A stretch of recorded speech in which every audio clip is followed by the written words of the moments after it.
इस खबर के सह प्रायोजक है paradise collection and suit store, railway station road, Lalitpur.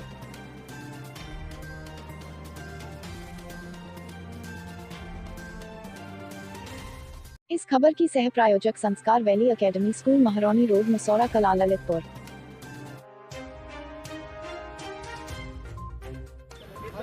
नमस्कार दोस्तों, ललितपुर लाइव टीवी में आपका स्वागत है। मैं आपका दोस्त रविजन चुनगी।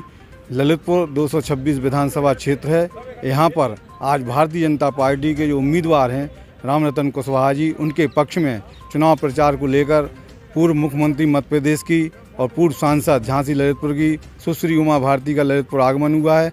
वह ललितपुर के सरनसाय बाबा की मजार स्थित गुन्नौट बाग में उन्होंने हेलीपैड पर उनका ये हेलीकॉप्टर अभी लैंड किया है और वह यहाँ से जखौरा पहुँची हैं और जखौरा पहुँचकर उन्होंने चुनाव प्रचार के संबंध में जनसभा की।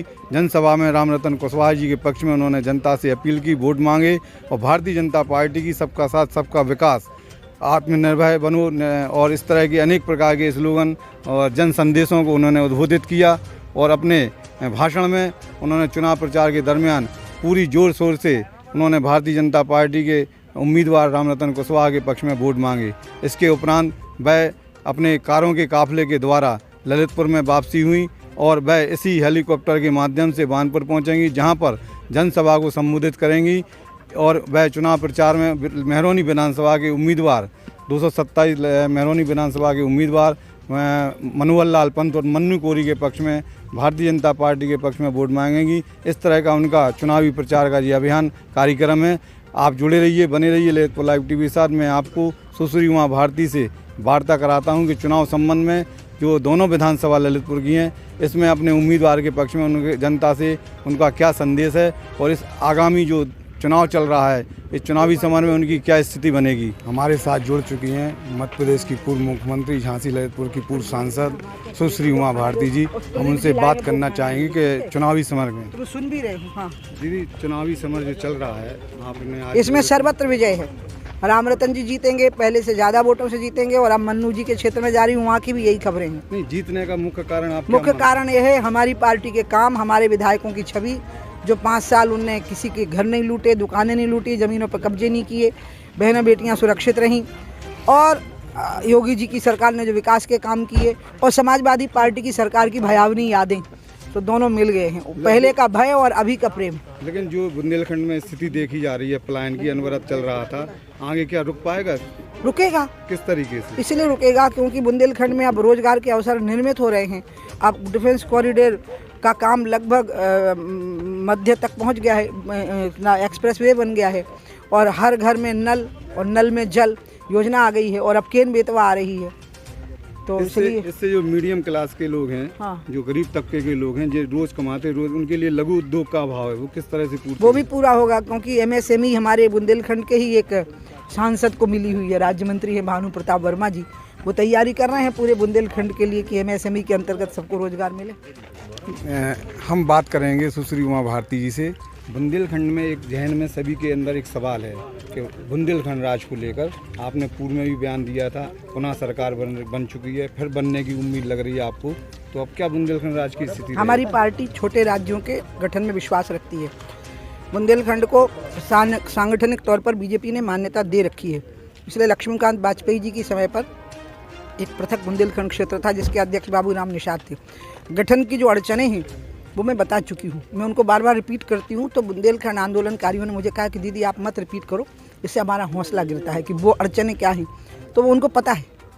हम तो पूरी तरह से बुंदेलखंड राज्य के समर्थन में, राजनीति में आने से पहले से।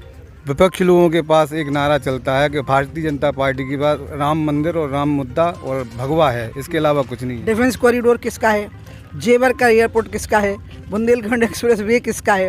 ये तो बताओ आप। केन बेतवा किसकी है? ये राम का नाम है, ये राम के काम है। वर्तमान में जो प्रत्याशी चुनावी सभर में हैं, उनके भी कई प्रकार के वीडियो वायरल हो रहे हैं। हाँ, कुछ भी हो, लेकिन उन पे अपहरण, हत्या, लूट, मकान, दुकान पे कब्जे, ये सब कुछ नहीं है। और इसलिए समाजवादी पार्टी की सरकार की भयावनी यादें और इन लोगों के समय का शांतिपूर्ण कार्यकाल ही हमारी प्रचंड विजय को निश्चित। हमारे साथ जुड़ चुके हैं हमारे सांसद जी जो लोकप्रिय हो चुके हैं।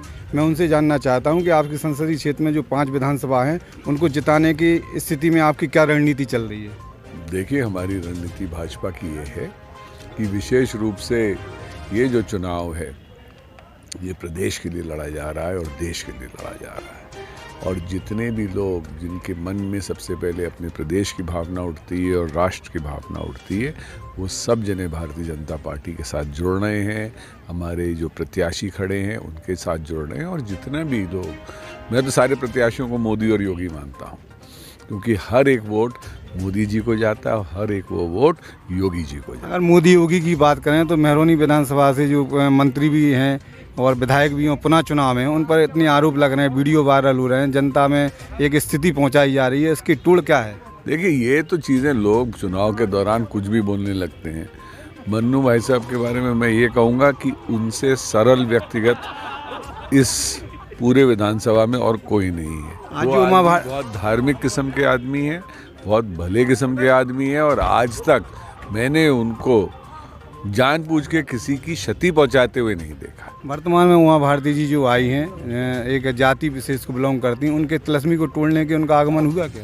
देखिए, मेरे ख्याल से जाति विशेष को जी को बनती, उमा भारती जी इस देश की और विशेष रूप से मध्य प्रदेश की पहली भाजपा की मुख्यमंत्री थी। उमा भारती एक जाति की नहीं है, वो बुंदेलखंड की बेटी हैं। हमारे साथ थे सांसद श्री अनुराग जी शर्मा जी और उमा भारती जी, दोनों ने अपने विचार चुनावी समर में, चुनावी प्रचार में ललितपुर और महरौनी विधानसभा क्षेत्र के प्रत्याशी जो समर में हैं उसको लेकर हुए हैं। उमा भारती जी अब ललितपुर से उनका जो उड़न खटोला है थोड़ी देर में उड़ने वाला है और उड़न खटोले को वह बानपुर क्षेत्र में लैंड करेंगी और बानपुर में जनसभा को संबोधित करेंगी। आप जुड़े रहिए, बने रहिए ललितपुर लाइव टीवी के साथ।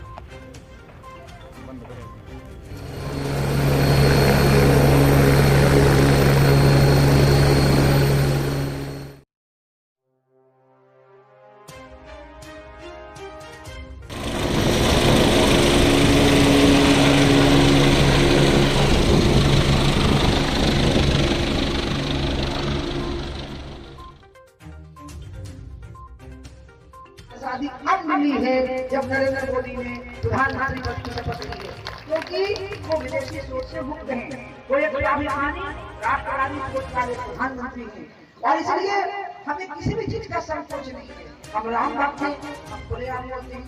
राम इस राष्ट्र के प्राण हैं, हम इसको खुलेआम बोलते हैं। राम मंदिर का भव्य निर्माण का जब शिलान्यास हुआ तो भारत के लोगों को क्या आदत थी देखने की कि कोई राम का नाम लेने का परहेज देता था, जो हमारे विरोधी नेता होते थे। यहाँ तक कि प्रधानमंत्री नेहरू जी ने तो यहाँ तक कह दिया था कि आए मैं हिंदू बाई एक्सीडेंट, मैं दुर्घटना से हिंदू बना हूँ, कोई अपनी पसंद से हिंदू नहीं बना। तो इस देश ने ऐसा भी प्रधानमंत्री देखा है जो ये बोला कि आए मैं हिंदू बाई एक्सीडेंट, और फिर इस देश ने एक ऐसा भी प्रधानमंत्री देखा जो राम लाला के सामने साष्टांग होकर के खड़ा हुआ था, मेरा भाई नरेंद्र मोदी, जो हनुमानगढ़ में हनुमान जी के सामने साष्टांग थे। और वो प्रधानमंत्री ऐसा नहीं है जो सिर्फ राम लाला को प्रणाम करना जानता हो, फिर वो सर्जिकल स्ट्राइक करना भी जानता है, फिर वो काशी कॉरिडोर बनाना भी जानता है। हमारा मुख्यमंत्री योगी कहते हैं